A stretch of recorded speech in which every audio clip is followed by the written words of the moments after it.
Chapter 6 of Billionaire Boy by David Walliams, narrated by me. Chapter 6 The Grubs. "Oi, Blob!" came a shout from behind them. "Just keep walking," said Bob. Joe turned to look around and glimpsed a pair of twins. They looked terrifying, like gorillas in human suits. They must be the dreaded grubs Bob had talked about. "Don't look round," said Bob. "I'm serious, just keep walking." Joe was beginning to wish he was luxuriating in the safety of the back seat of a chauffeur-driven Rolls-Royce, rather than walking to the bus stop. "Fatso!" As Joe and Bob walked faster, they could hear footsteps behind them. Although it was still early, the winter sky was blackening. The street lamps flickered on and blotches of yellow light spilled onto the wet ground. "Quick, let's run down here," said Bob. The boys dashed down an alley. They hid behind a giant green wheelie bin that was parked at the back of a bale of pasta. "I think we lost them," whispered Bob. "Are those the grubs?" asked Joe. "Shh! Keep your voice down." "Sorry," whispered Joe. "Yeah, it's the grubs."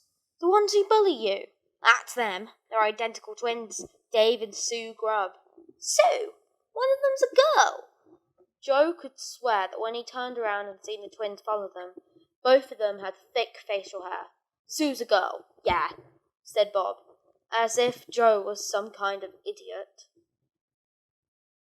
"Then they can't be identical," whispered Joe. "I mean, if one's a boy and one's a girl, well, yeah, but no one can tell them apart."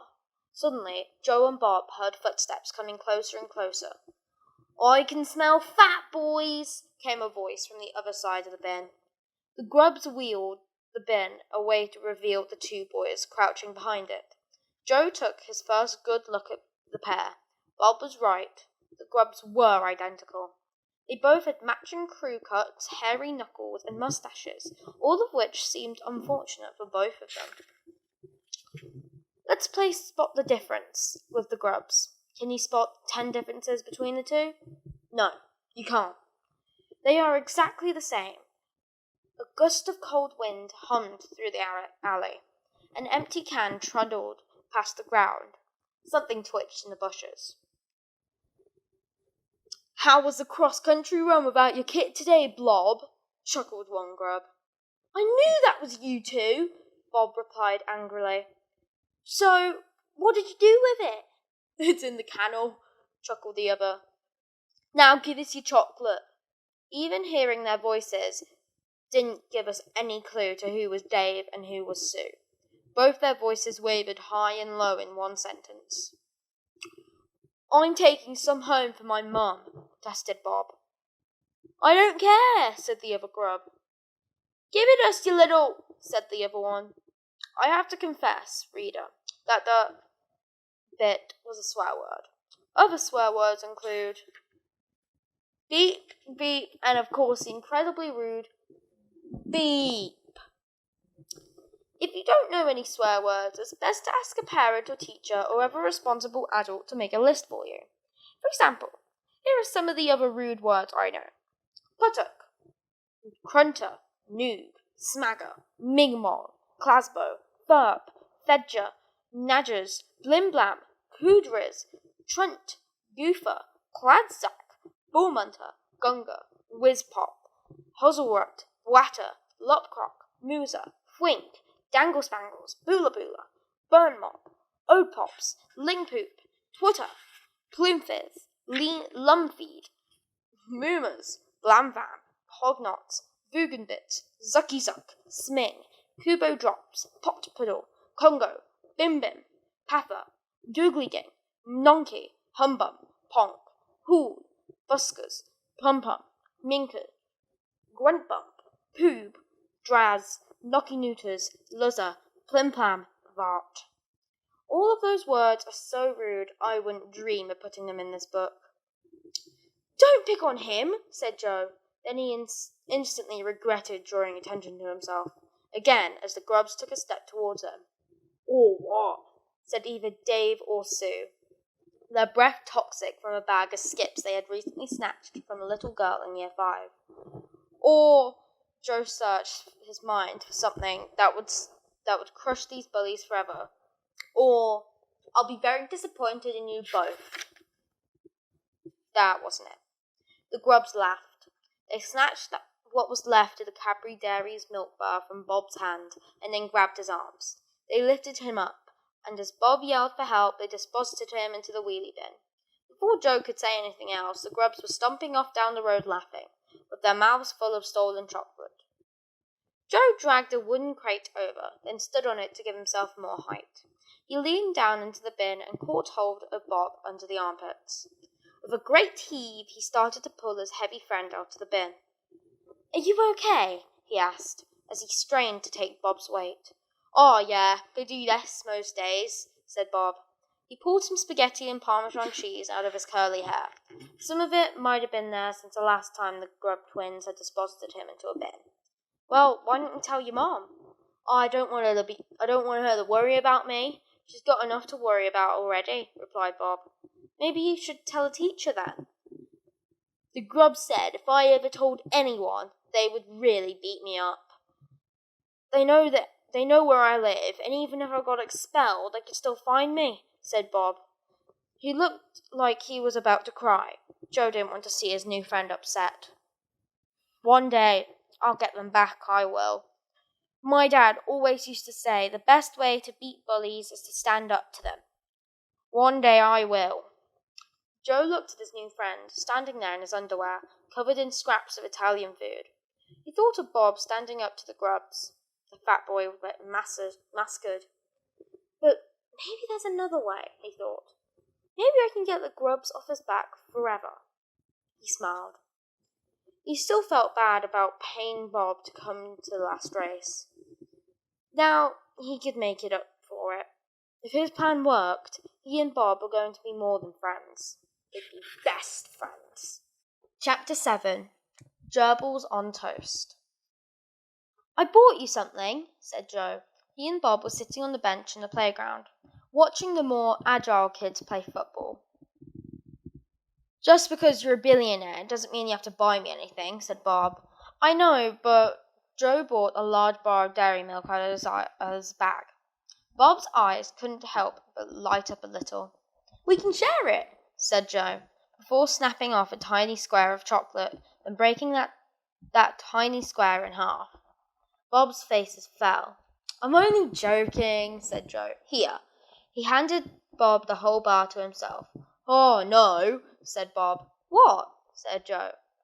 Bob pointed. The grubs were walking slowly across the playground towards them, right through the games of football. Not that anyone dared to complain. "Quick, let's make a run for it," said Bob. "Where?" "The dining room." "They won't dare go in there. No one does." "Why?" "You'll see."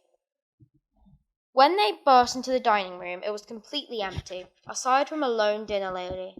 The grubs burst in a few paces behind them, their gender still uncertain. "If you aren't eating, get out!" shouted Mrs. Trafe. "But, Mrs. Trafe," said either Dave or Sue. "I said out!" The twins reluctantly retreated. As Joe and Bob tentatively made their way to the serving counter, Mrs. Trafe was a large, smiley soul of a dinner lady age. Bob had explained on the way to the canteen that she was nice enough, but her food was truly revolting. The kids in school would rather die than eat anything she cooked. In fact, they probably would die if they ate anything she cooked. "Who's that, then?" said Mrs. Trafe, peering at Joe. "This is my friend Joe," said Bob. Despite the vile smell in the canteen, Joe felt warmth spread through him. No one had ever called him their friend before. "So, what would you like today, boys?" Mrs. Trafe said with a warm smile. "I have a very nice badger and onion pie, some deep-fried rust, or, for the vegetarians, I have jacket potatoes with sock cheese." "It all looks so nice," said Bob, lying, as the grubs stared in at them through the grimy windows. Mrs. Trafe's cooking was truly unspeakable. A typical week's menu for the school canteen looked like this. Monday, soup of the day, wasp, gerbils on toast, or hair lasagna, vegetarian option, or brick cutlet, all served with deep-fried cardboard. Dessert, a slice of sweat cake. Tuesday, soup of the day, caterpillar composite, macaroni snot, vegetarian option, or roadkill bake, or slipper frittata, all served with spiderweb salad. Dessert, toenail ice cream. Wednesday, soup of the day, cream of hedgehog. Parrot kedgeree may contain nuts, or dandruff risotto, or bread sandwich, slice of bread between the two slices of bread. Char-grilled kitten, healthy option, or soil bolognese, all served with either boiled wood or deep-fried iron rings fillings. Dessert, squirrel dropping tart with cream or ice cream. Thursday, Indian day. Soup of the day, turban.